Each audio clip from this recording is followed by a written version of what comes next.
tục bậc coi quý này vui có xây dấu lâu đình các xa để các bạn ra có hồ dung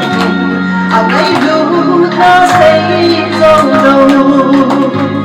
đây đây luôn ta xếp hình lên cái hình khối nó xây dấu lâu cái hình của cái này dấu xây hồ gọi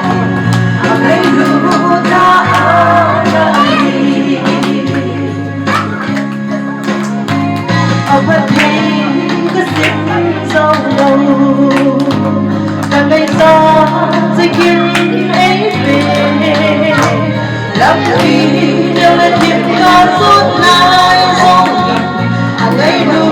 ta đến đây cái gì ngày ngày luôn ta xếp hình lên cái hình khối nó sẽ dấu lâu cái hình của cái này dấu sẽ hồn gọi ngày đủ ta đây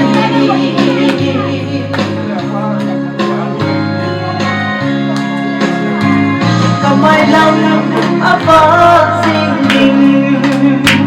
nugalin abising ta soi con ngày chót đêm sa em có sát sinh sinh ngày ngày luôn mà xếp tình lên cái hình khối nó sẽ lâu cái hình của cái này dấu sẽ hồ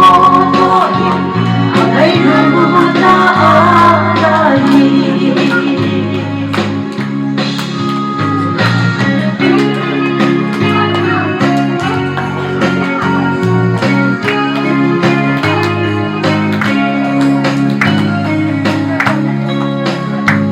ở thật đây cái xếp dấu lâu là người ta sẽ kiếm ấy về làm gì đâu là chuyện ca suốt ngày sống ngày luôn ba đến ấy cái gì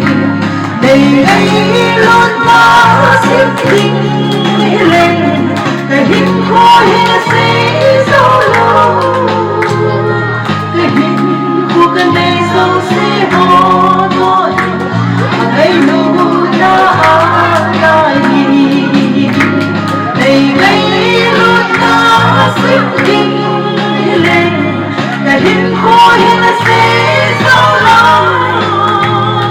cái hình của cái này dấu sẽ hồn gọi